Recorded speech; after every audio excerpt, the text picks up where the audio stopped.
Hey, this is Brett the Hitman Hart. Best there is, best there was, and the best there ever will be. And you're listening to the Smacked Raw podcast.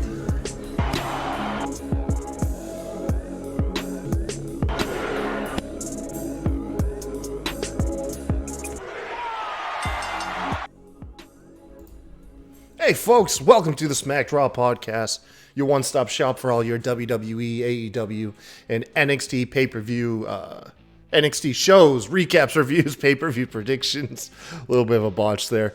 Of course, I am the botchy Kyle, and joining me today is the AJ Styles of podcast and Sebastian. How's it going, my brother? Doing all right, man. A little conflicted. Yeah. Little conflicted on the show, AEW. Up and down. Up and down. Up and down. We're gonna be Simon Miller in here soon. Yeah, man, we're here to talk about the final AEW Dynamite episode of the year. Went head to head with a stacked NXT card as well. Have you already got the spoilers on that one, Seb?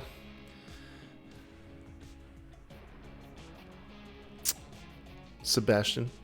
You cut out, man. I did. Okay. Sorry. Yeah, it's probably I have a download running in the background. I'll pause it. But did you catch the spoilers for the NXT show that just took place? I saw a couple. Yeah, I won't. I mean, we won't spill them on air. But yeah, definitely some big stuff happening over at NXT. I feel like I'd be in a better mood if I watched that show tonight.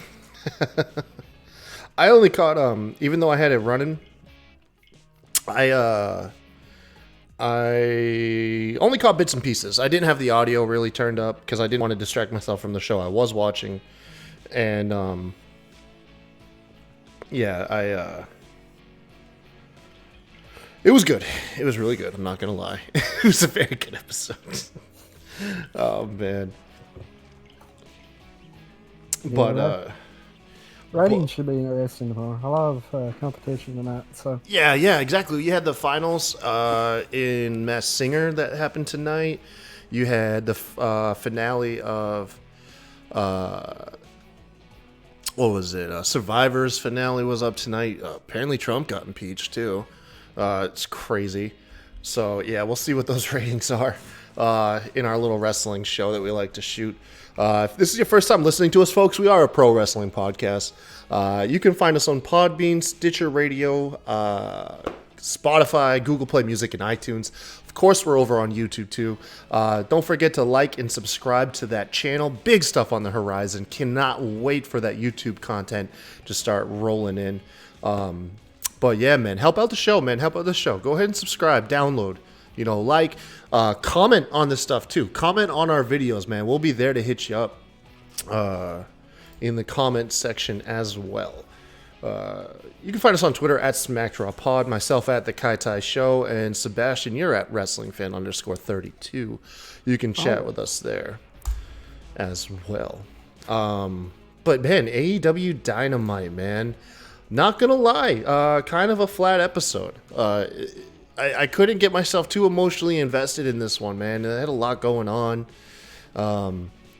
We had Statlander's a star. I think that's gonna be cool, man. She kind of came out of nowhere and knocked off the top contenders for the women's championship, and she is now going to be challenging Riho at the beginning of next year for the women's championship. That's cool. Who saw that coming like 2 weeks ago? Yeah, it was my first time watching it. I wasn't able to watch the previous week she was on due to some family emergencies. So that's yeah, right. I was pretty impressed.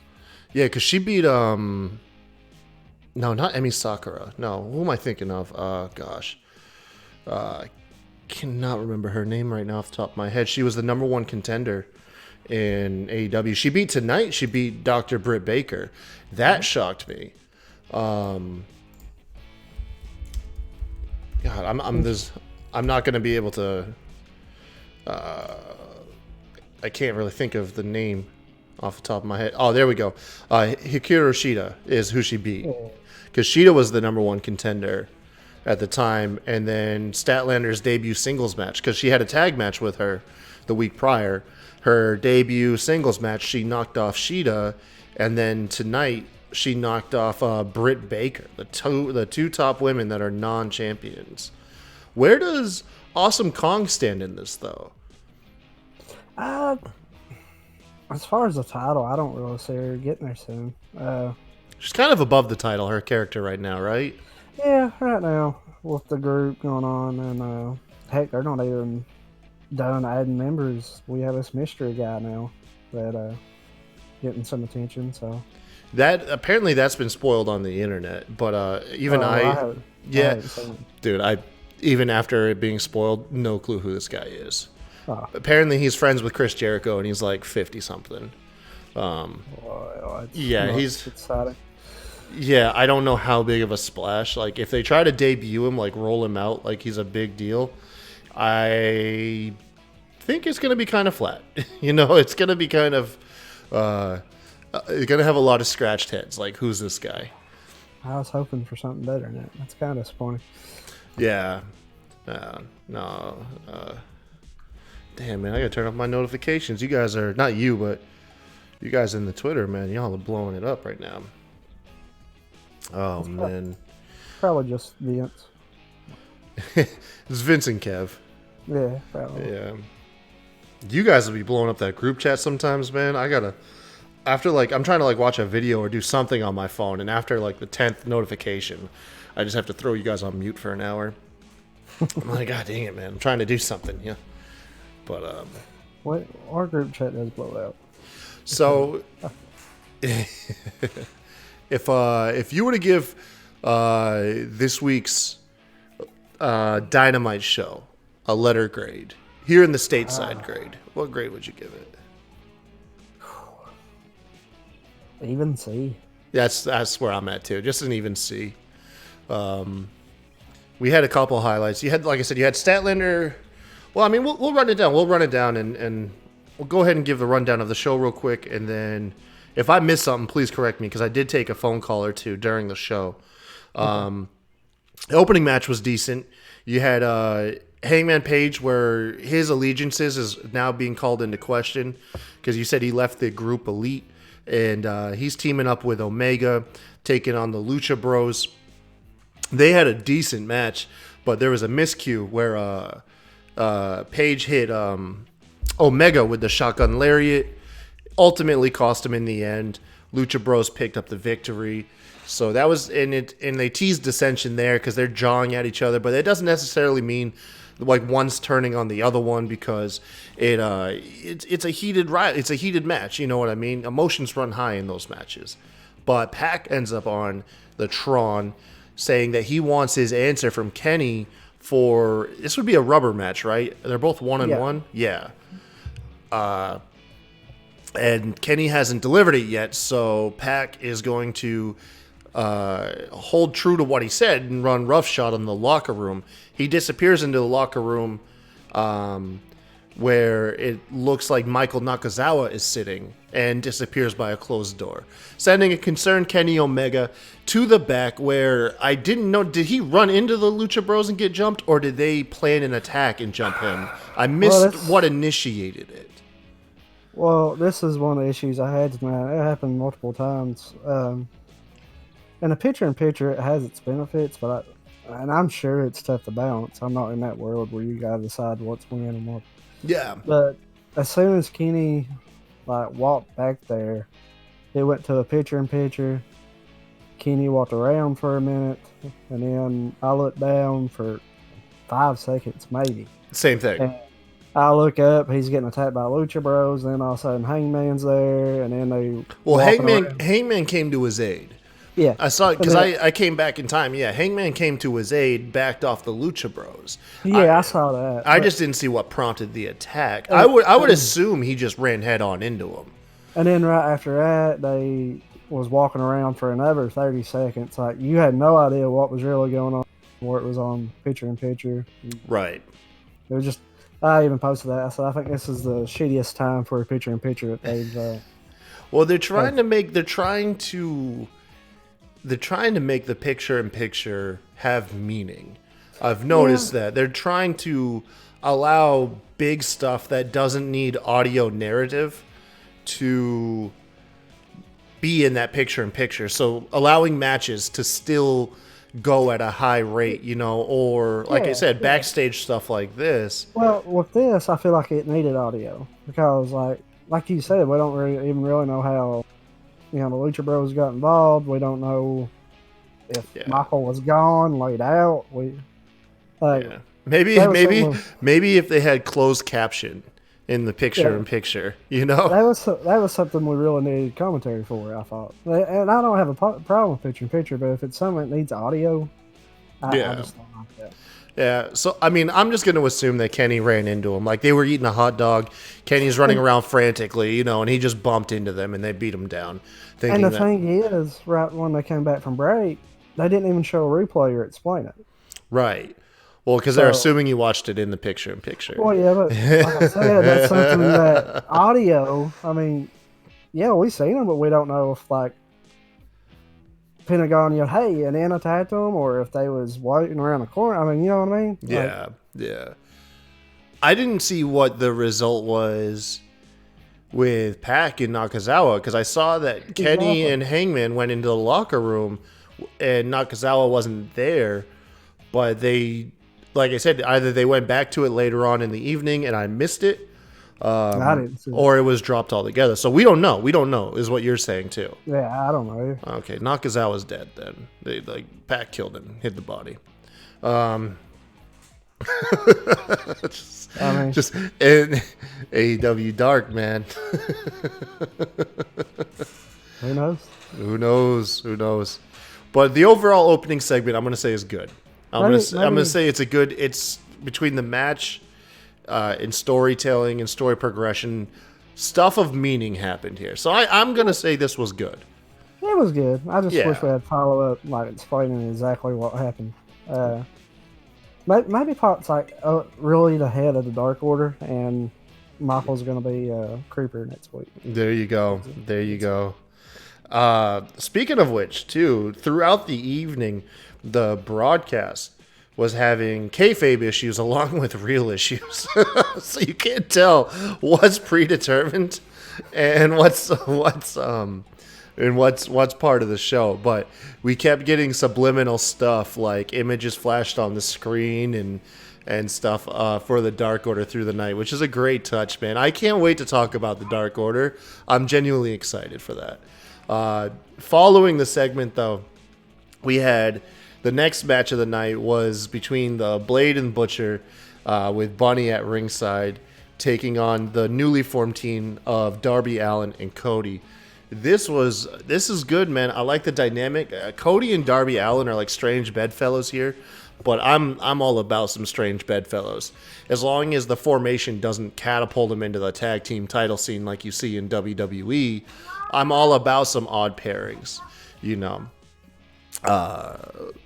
But for me, that's where the flatness started to come.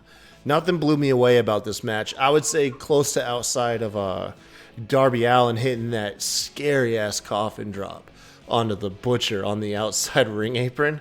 Boy, man, that's just... God, is so... there's such a small margin for error doing that move, man. That is terrifying. It is. It's scary. I don't know. I don't want to be that guy, but in a way, I kind of wish I didn't. He don't do it as often. 1 inch off and he's paralyzed. This is a move you're only gonna do for a short period of time. I don't see him doing this move throughout his whole career because no. They say taking bumps, just back bumps, throughout the years is terrible for your neck. When you're taking them from the top rope, every single match, that's just because a couple things here that could go wrong. Whiplash is the first obvious one. 2, the stuff on the back, doing it on the ring apron when you miss, that's no good. And then think about the Butcher too, how he's lined up. Man, he could easily whip his head back and just straight up smash in the Butcher's face with his Or- head. It's such a dangerous move, man. Or the Butcher move his arm a little bit and goes right into Darby's spine at the wrong time. That's what I'm saying, man. There's a lot of bad stuff that can come from that move. Yeah, but like I said, you know what I mean? Obviously, this dude's been doing this for a long time. He's a professional. Everybody involved, if it was deemed too dangerous, they would call it off. I imagine he only does this for a couple of years. I think Darby Allin will reinvent himself at some point, and this move will be put on the shelf for like a classic move, where maybe he does it onto like a pile of people that'll catch him or something, you know, later on.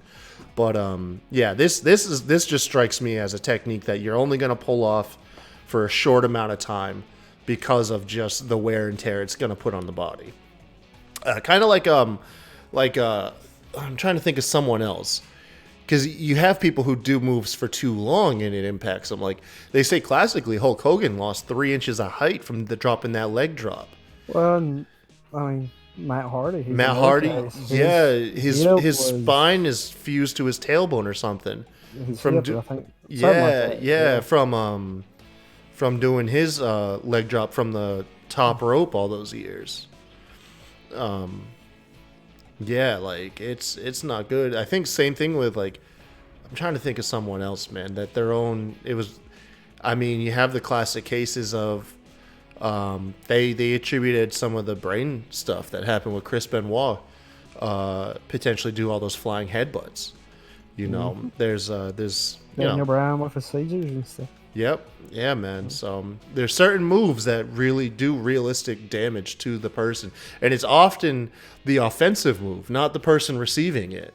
You know, it's delivering the move, just wear and tears. It's crazy, man. But anyways, Blade, Butcher, and Bunny, man, where are they at with you right now? Where are they at? Like, they good? No good? Could we? Not really. No? I mean, it has a little to do with the booking, too, I guess. Like I said last week, I wasn't a fan of as much offense as, what was his name? The random guy got paired with Cody. Last week? Oh, Cutie Marshall. Yeah, I mean, he got... Come on, man. Cutie Marshall. He's a star now. Give him a break. Give him a pass. They struggled. Or, well, not struggled. I mean, they didn't struggle to win, but it took a little bit to win that match. That was essentially, should have been a handicap match. They lost tonight. I mean, they just really haven't been booked like they have any importance. Right.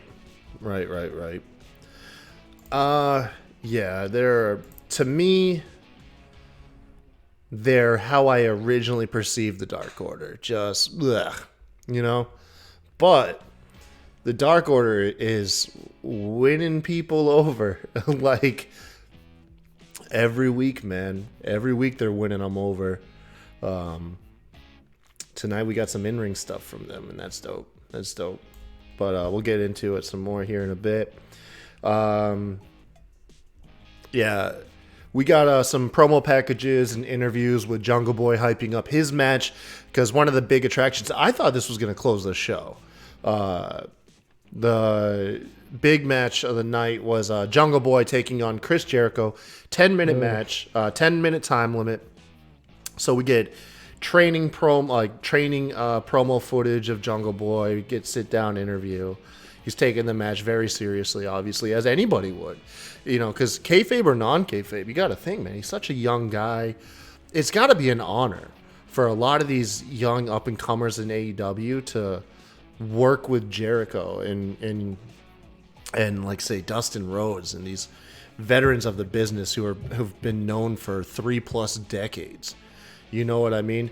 So just the idea, like, Jungle Boy's having a one-on-one match against Chris Jericho, who's the current champion, that adds, like, such a level of realism, because you know it's super important to the kid. Yeah, so it was all right. It served its purpose. It's terrible booking. Why? You have, and look, I don't care if this guy's 50 years old or not. He just beat Kenny Omega 3 months ago. Don't care if he's 50. You have a guy that hasn't won a match has not won a single match. The way it's Not just- booked makes not- sense, though. It just makes like- sense.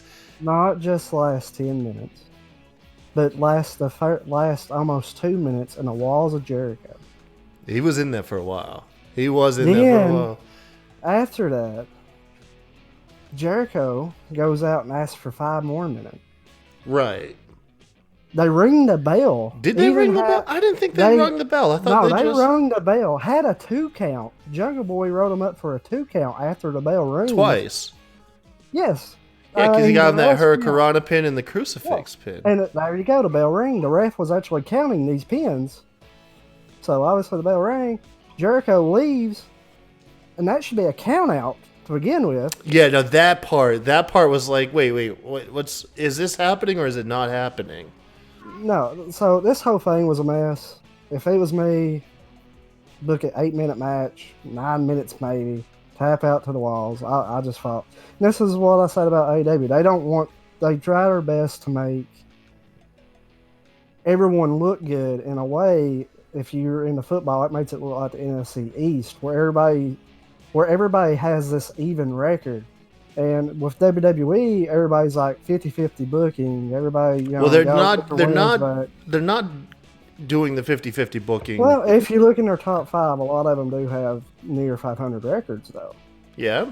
Look at the records, a lot of them are close to 50-50.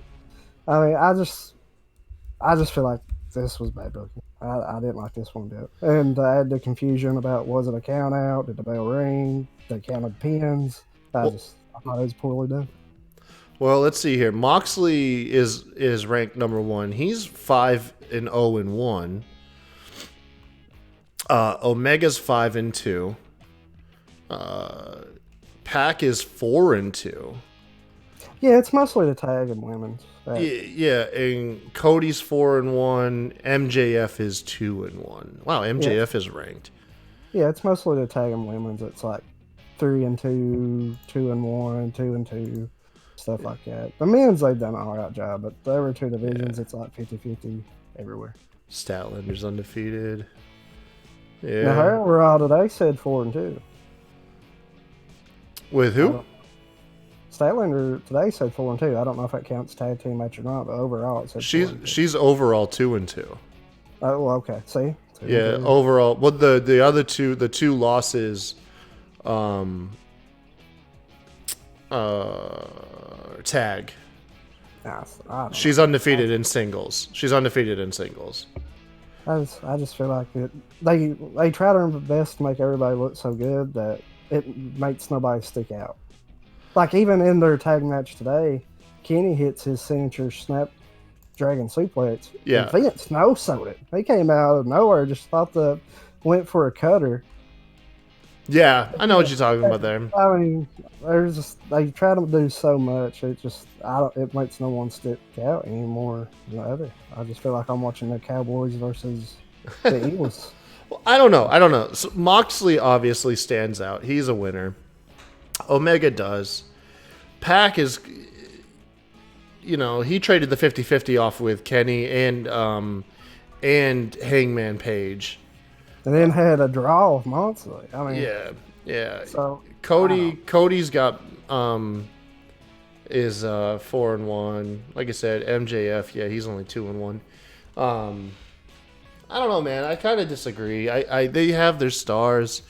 They're not as obvious with how WWE runs it back, where the feud has to go through several pay-per-views or several months, or with the exception of Hangman and Pac, where they have a match, you're guaranteed to have pay-per-view rematches the following night on the show.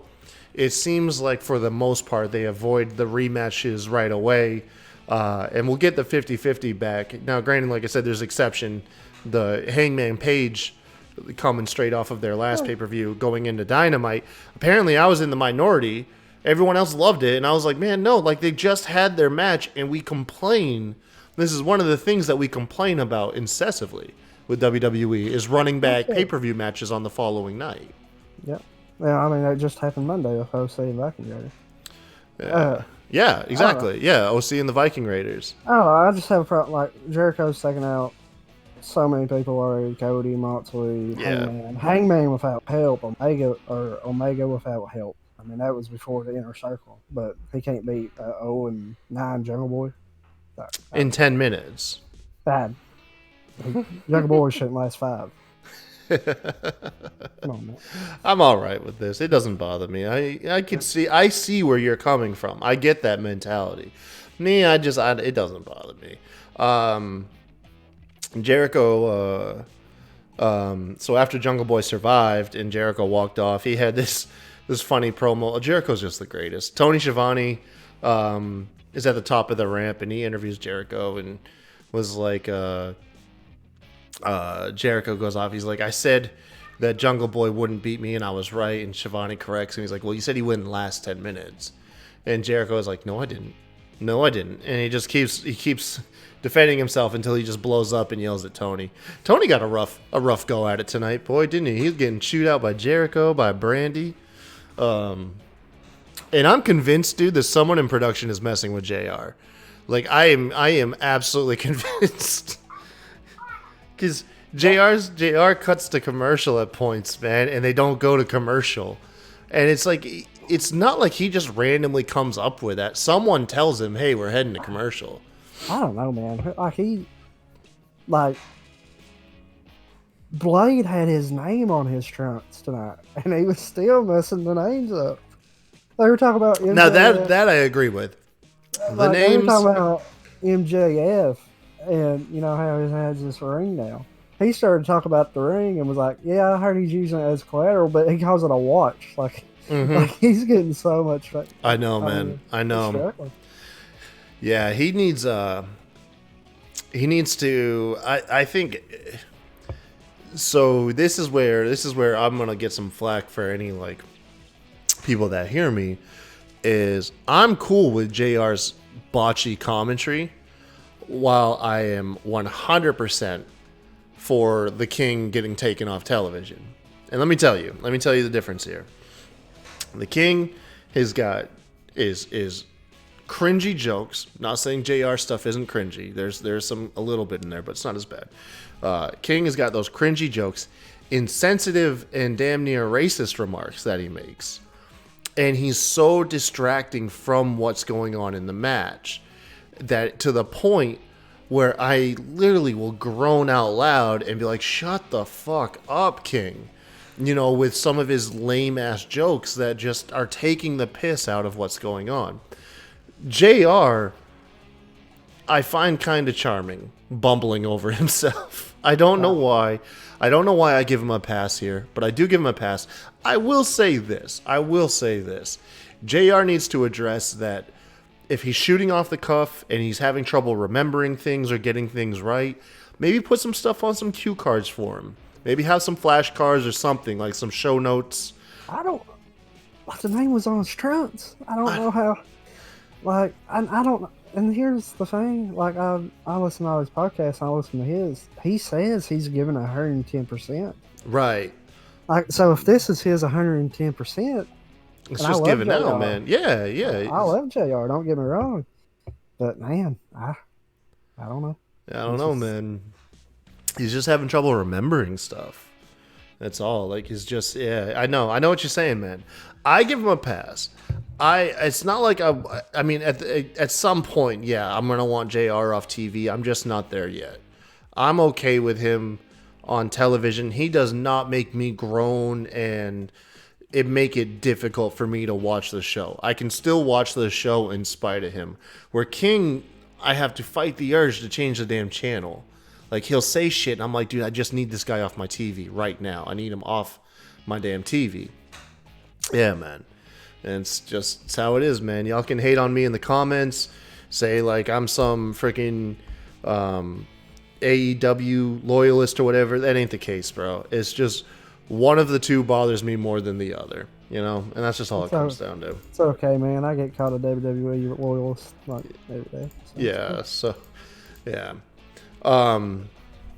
What else, man? What else happened here tonight? After Jungle Boy survived, you got So, oh yeah. You got the backstage stuff with SCU promoting their main event match against the Young Bucks, and Lucha Bros approach them and go and mock Chris Angel, or for his botch last week. Did you see that botch, by the way? You had to have seen it by now. Yeah, I've seen it. Yeah. It almost makes it like the way they approach the angle. It almost makes it like that was planned ahead of time. Now I don't know what to believe. If he really, you think it was a real botch and they're just making the best out of it? Yeah, I think so. Yeah, because they're saying that Christopher Daniels here doesn't have it anymore, and they hold up a cell phone of his botch, and I just think with how they don't have a creative team, they really. I mean, it's them. It's these actual guys that make the show. I think they're smart enough to be like, well, we can make something good out of this. And right. I love that. I think it was Kazarian was like, yeah, go tell him, show him you still got it. And Christopher Daniels looked defeated, man. He saw that and he just kind of shook his head and walked off. Made you feel bad for the guy, Maybe some crisis of confidence going on in Christopher Daniels. But, maybe him and JR can have like a counseling. Just a little sit down, Talk about the problem. Yeah, talk about just aging, stuff starting to go. Maybe they can help each other, give each other tips. There you go. This is stupid. And Jericho's friend is apparently Brandon now can join in too, even though we don't know who he is. Yeah, right. Yeah, exactly. Dude's gonna appear and then be forgotten like overnight. What else, man? So the match. Okay, so you got the Britt Baker match with Statlander, and then Statlander pulling off the shocking upset again. Like I said earlier, last week she beat Hikaru Shida, and then she beats Britt Baker, seemingly turning the women's division on its head all of a sudden, just coming in and just knocking off both the number one contenders. We were talking earlier about Awesome Kong. I could see, especially with how this women's division hasn't really ironed out yet, and Rio hasn't been on TV in weeks. Right. When I said earlier I didn't see her in title picture, I kind of seen her interfering next week and costing Statlander the match, but it's possible that she beats Rio and then has a feud with Awesome Kong title. Yeah, I mean, because Statlander, I guess, is a face. She's got that weird alien character. I think that's such one of the more charming aspects of her. Is her character is she's an alien. She's learning how to do stuff on Earth. Like, have you seen her Twitter? No, I haven't. Oh, it's so funny. It has her like, this is my second attempt at eating pizza, right? And so she folds the pizza like New York style, right? Which is a good start. But then she bites into the fold on the underside of the pizza. So she doesn't eat the tip first or the crust. She essentially just bites the center of the pizza while it's folded in half. And then proceeds to chew from there to the crust. It's the funniest damn thing, man. I'm sorry. I mean, really think about it. We have a dinosaur. Yes. We have a cult. We have creepers. Yeah, man. AEW. This is just off the top of my head. AEW an alien. Has characters, man. Wasn't that TNT's like slogan for a while too? I can't remember. Someone was. I don't know. I watch some, which mostly when I have TNT on, it's NBA or something. I don't really watch the shows. Right. I'm trying to find the GIF right now, because if I can get to it quick enough, I'm gonna throw it on the in the YouTube version so other people can see this. Oh man, she tweets a lot. I think it's buried. Oh well. But anyways, man, And to be an no, alien, she figured out Twitter real quick. yeah. Oh man, it's charming though. It's cute. People are into it, man. They dig Oh, it. I like her. I did. I Yeah, like her. absolutely. And she's strong. She's obviously larger than what JR had to backpedal because he said that she was like large or something, and he was like, I don't mean any disrespect, and I was like, dude, it didn't sound disrespectful. Like, I don't think he did, but I think it's this notion. Like, I don't know. I'm not a woman, so I can't speak on well, in it. 2019, But it's taboo to talk about a woman's looks. It's like we're But- not allowed to. he, like, dropped her pound number. Like, he legit said a number, and when he said that, I was like, oh, he's going to have women all over him. Well, I think that was intentional because right afterwards because after he mentioned that she was large, and he said that she was like 160 pounds, they were like, yeah, she's a clear 50 pounds heavier than Britt Baker.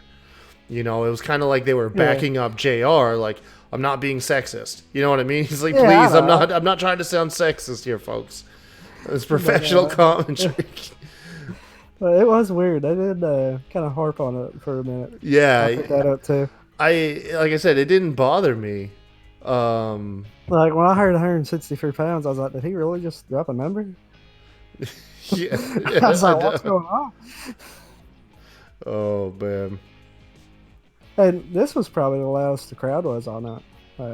Tonight was the first time that, and I see pictures posted every week, and this is hats off to the crowd.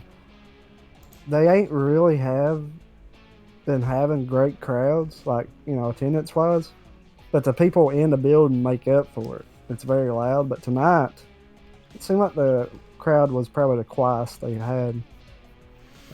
Yeah, I mean, I could see that. I didn't notice it. Like I said, I was kind of distracted. I was doing the simulcast, so Yeah. I wasn't like dialed in as much as I normally am. But yeah, at no part where I was I like, oh man, the crowd is just at a fever pitch. Yeah, they didn't have to go the crowd. I mean, you knew they was there, but there was some times where they were just quiet. So whoa, they were in Corpus Christi. yeah, That's a pretty big wrestling community though, ain't it? I don't know. Stone Cold and Undertaker, where they did that Broken Skull session. Yeah, They were sharing some memories about Corpus Christi. Yeah, I saw some pictures of people that was live, like during the show. It wasn't one of them, you know, bait pictures that's posted 40 minutes before it goes on live. Right, Like, while they're, yeah. yeah, like you saw what was going on, and yeah, they didn't really have a, you know, big turnout tonight. Maybe 50% full. It looked like. Like there was Yeah. nothing on the hard cam side. There was nobody over there. Right, right. And I mean, that's to be expected, though. That's to be expected. The honeymoon phase, you know, is short-lived in these things, and you just have to build up your fan bases. Yeah, I just noticed that usually the crowd's loud enough to make up for it, but tonight they just didn't have what they usually have. I didn't feel like. Yeah. I'm sorry, man. My wife just dropped off like a tortilla, and I tried to quietly take it, and it just like burnt off like 4 of my fingerprints. I mean, Oh, I gotta love the married life, right, Seb? you guys gotta eat. Guys gotta eat, right? Thank you. Oh, now you give me a paper. Thank you. All right. Anyways, back to our show. No, the honeymoon phase is short lived.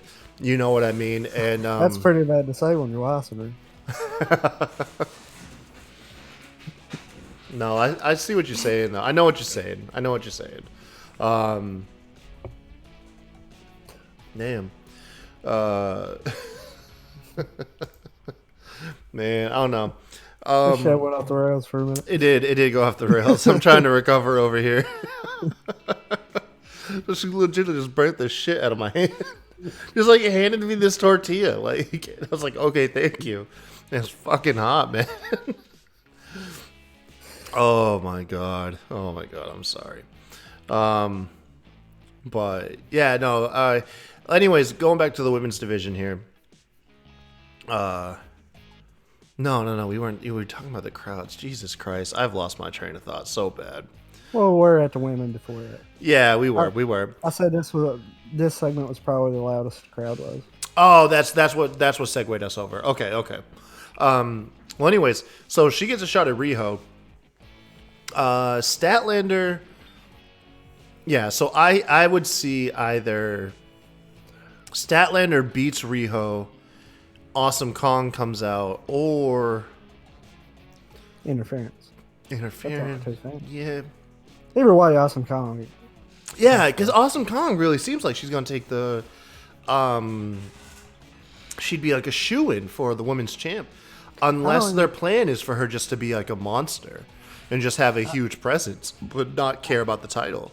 I think it has more to do with Statlander as a title at this point. Like right now. But I mean, if she's the champion, then of course you could have that play a part too. But right now, I just, with Brandy too, trying to recruit Statlander, then. Yeah, you need feuds. I don't see them pushing forward a big feud with Riho. I think Riho just eats a loss.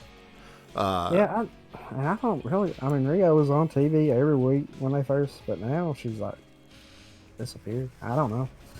And the crowd's going to turn on Riho. It's going to happen very soon. Between her not being on television and then her not having a defined character, they're not going to be... It's difficult to be the underdog and champion. It's very difficult to be both of those. Like when the heels call you out for it, like Brandy did last week in her promo. Yeah. That's...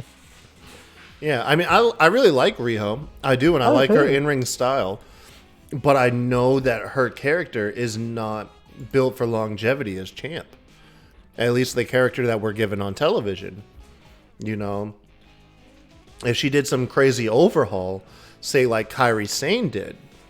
I love Kairi Sane's heel character now. Like, I absolutely love it. And that might add to it, but I just don't see it happening. I think Riho's whole purpose was to be the inaugural champion. And yeah, so that's my kind of like my take on it. So she's going to lose that title, and then I don't even know what they're going to do with her afterwards. I feel like if you're going to put the title, or like, I don't know, I feel like maybe they should have put the belt on Nyla and eventually dealt Rio. No, I didn't want it on Nyla.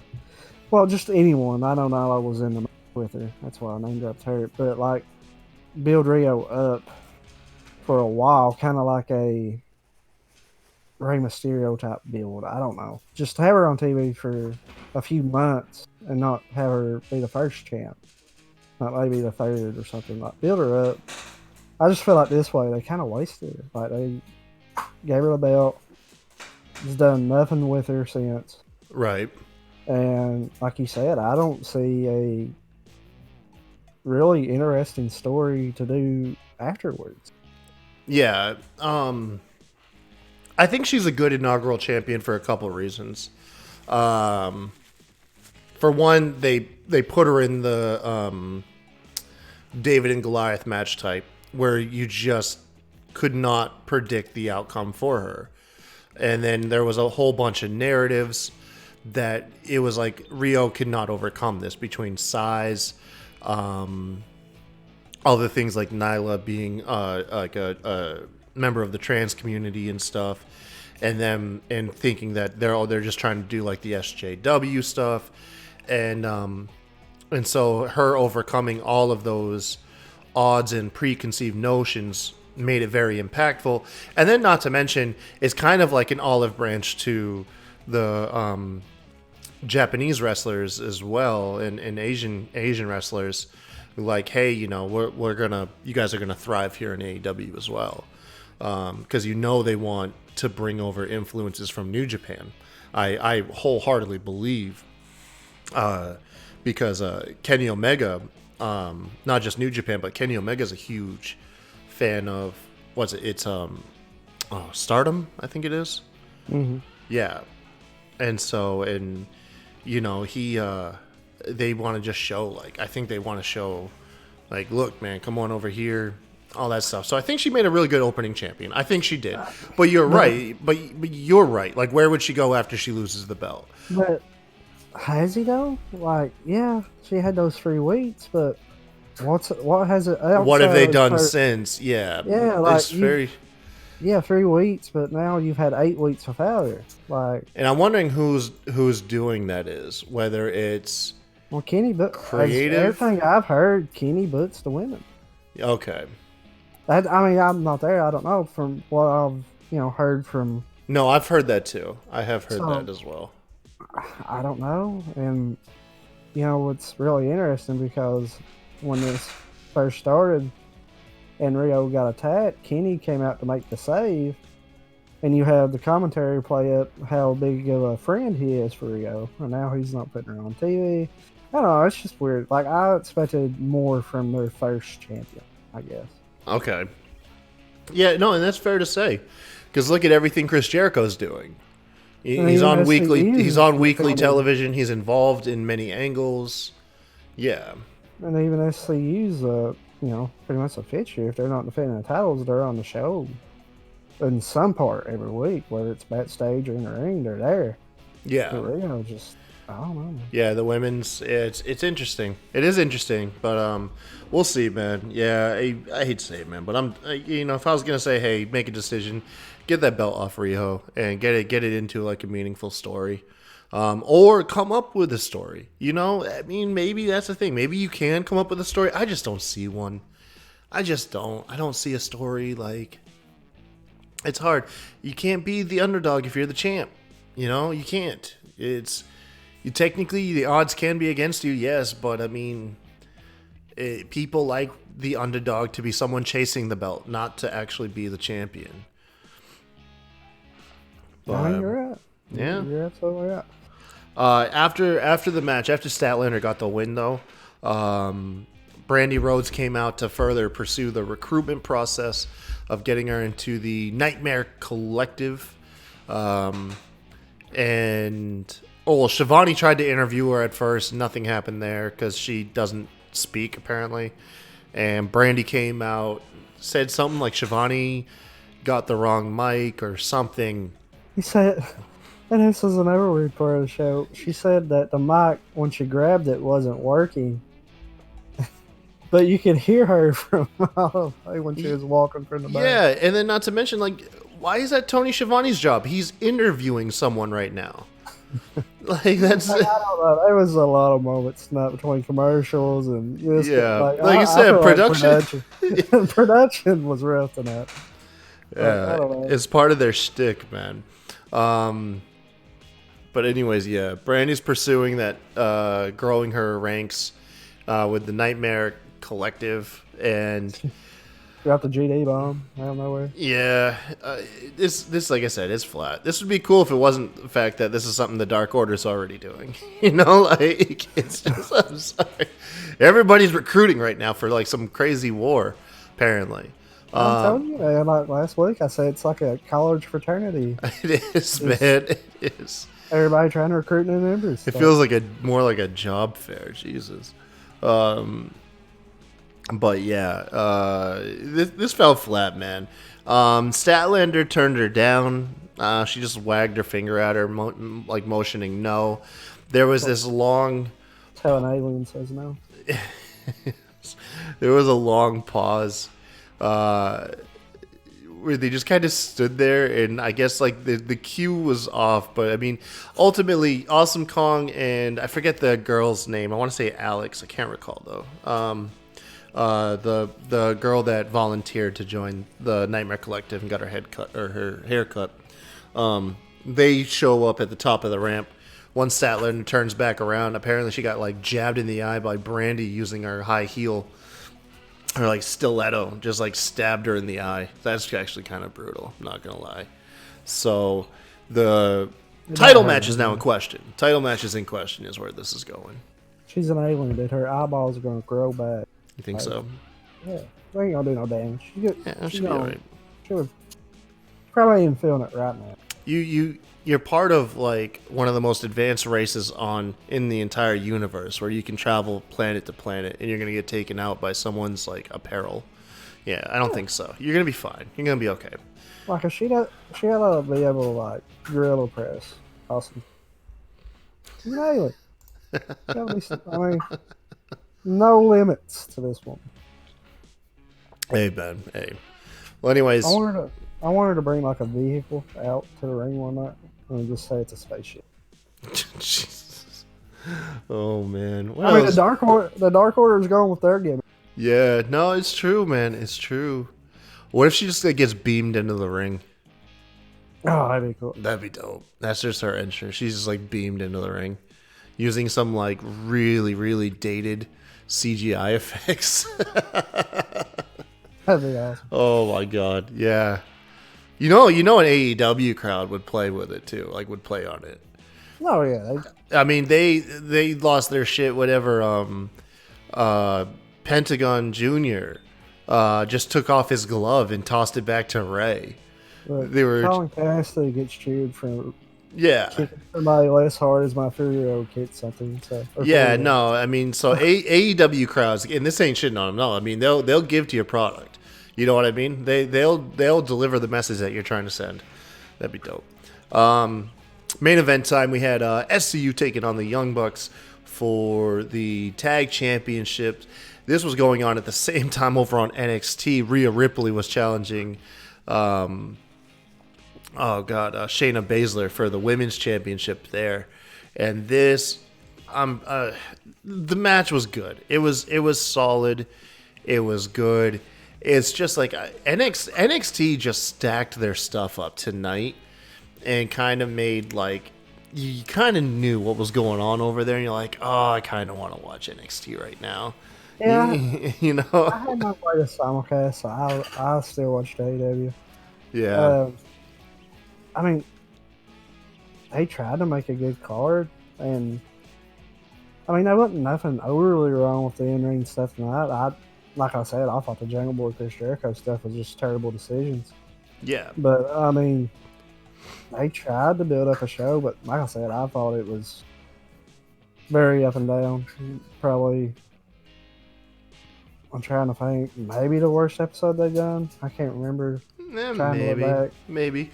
But I mean, I'll give them this though. Before we like take a dump on them, it is a marathon, not a sprint, and they are focused and committed to long-term booking. I absolutely believe that. You know what I mean? And we're just, I think for people that go through these shows that don't knock it out the park every time, there are going to be huge payoffs, which will create new fans and create a lot of buzz and everything.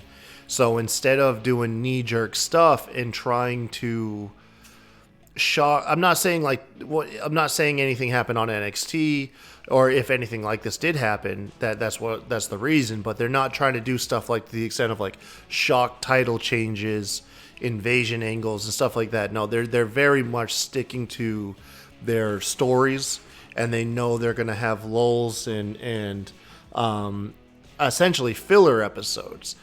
But I think every episode they've still given it enough attention to make something meaningful happen. Statlander tonight, is now obviously gone from a nobody to a main eventer in the women's division. Even though you disagree with it, having Jungle Boy have that match against Chris Jericho is going to create fans. It's going to create fans. With the Jungle Boy thing, why are they really going to do that? Well, I think all it was is just give him some shine. You know what I mean? They don't have to do anything too crazy. People are now going to be a little bit more invested in Jungle Boy. I just don't think they will. Like, even in his old fashion, Luchasaurus is still 10 times above him, even with fans. Like, even if you wanted to play this, I don't know if Jungle Boy is I don't. I just thought it. Like, there's nothing that's going to be beneficial for him, I don't think. I think Jungle Boy just got more fans tonight, is what happened. I think that's what that was. And when he's 1-20. I hope they're still with him. Okay. Anyways, you're mean. I'm just saying. Oh, I'm sorry. He's 0, 20, and 1. Okay. Yeah. He did get a draw. Yeah, it not a wasn't a count loss. out. It wasn't a count out like it should have been. But, Yeah. whatever. Um, This is AEW. We have no DQs or no count out. It's Yeah. draw or win. And then we had the big angle for tonight as well, which is the Dark Order. So after Young Bucks and SCU had their match, which SCU was triumphant, getting the victory in a hard fought match. Dark Order finally, after the production glitches and stuff throughout the whole evening, they come out and they say, what they say, this isn't a punishment or anything. This is not a recruitment. It's an initiation. Yeah. And they initiated the newest members, I think Alex and I can't remember his partner's name. Essentially two low tier guys were recruited into the faction. The Creepers, everybody was present. The new guys, they beat down everybody in the ring. The Young Bucks, SCU, Christopher Daniels, Kenny Omega tried to come out and defend his friends, which I'm glad he did that. That right there, continuity. If you got friends in the back, they should be present when you're getting beat down. Hangman Page, they said they made a note. They kept saying that Hangman Page isn't out here to defend Kenny and the Young Bucks, so obviously that story is going to go forward. I was kind of hoping Hangman would pull a mask off. I thought, I was like, but no, this doesn't make sense. Hangman, dude, to drop the cowboy shit, well, the thing to go to the is, Dark Order, no. The first interruption, technical difficulty, was when Hangman was doing some offense earlier. Yeah, it's so true. I just thought maybe maybe. But I mean, they're gonna have to recruit a big name at some point. You know what I mean? About this too, one. There is some guys out there the size of Nuzio. I don't know if you remember Nuzio. Who? Nuzio, back in the mid 2000s. Well, Nuzio, FBI. Yeah, FBI, full-blooded Italians. Yeah. A couple of these creepers that was out there beating on these guys, smaller than Nuzio. Two, I don't know, and this isn't coming from a Dark Order hater. Like, when they first came on, I couldn't stand them, and you know that. Yeah. But they had these weights where they're slowly growing on me. And I don't know if the right thing was to hot shot them into a main event, beating down guys like the Young Bucks, like Kenny, like Cody. Like, I don't know if that was... Well, I think it was just like I said, they just initiated two members. Yeah, but... That could be their initiations. I would rather it be like... I don't know who, because I'm trying... They probably have people signed up they haven't even put on TV yet. It's true. But just going after, Cody and Kenny, I just feel like that was kind of hot shot. I'd rather it be somebody that's kind of more down the card a little bit. I don't mind it. I think it's cool. Wondering where they go with it. But you know what it strikes me as is this is it's like you have AEW, this show going on, right? And it's cast of characters and it's a wrestling program. And then but on this wrestling program there's a really small fire just taking place in a corner that is not destructive and should cause no mind. And I feel like that small fire is the Dark Order. And then as time's going on, it's just they're growing bigger and bigger. And it's at some point, it's either people are going to have to be oh shoot, we got to do something about this, or it's going to be too late. And the Dark Order has already swelled in so much size and power that they're literally just going to stamp everything out until obviously a conqueror comes along and is able to topple them. But what if the Dark Order really are the will be the main evil villain of AEW, but they don't even, because they were an afterthought when they debuted, a complete afterthought, and it's they're gonna slowly swell and get bigger and have more momentum and then more members until the point where they can just, what if they freaking squash the Inner Circle? And that's the story I'd like, but they've already took out the presidents. Like, there's nobody bigger than the people they took out. You'd start taking out the big groups, though. Like I said, the inner circle. Out of nowhere, the inner circle is just whacked. Like, I understand Jericho has the belt, but you're talking about the guys that run the show, and they brought that up in storyline. Yeah, man. So I would like the small fire story, but I feel like really there's no bigger fire. I mean, you went and took out the people that's in charge. Like, there's no coming up from here, like, as far as who they unless you know, they have like a match and then kind of forget about them some more, you know, like say they like Evil Uno and oh, help me out here, what's the other fella's name? I forget his name almost every week. God, starts with a G. Gansey, what? Oh man, no, it's Evil Uno and what is it? Is it Trent? No, Grayson, Stu Grayson. Yeah, I know it started with G. I was on it out there. Yeah. I don't know. Just going after the head of the companies, like, I don't know. I feel like they should have started off a little smaller fish. Yeah, I hear you. It's the end of the year though, and it's going to be 2 weeks before they're back on television, right? I guess they said this is the last one of the year, and I didn't even know that. I thought we was having an episode next week, but I guess not. Makes holiday week a little easier for us. Yeah, exactly. We're just going to be recapping Raw, SmackDown, and NXT next week. But no, that was all tonight.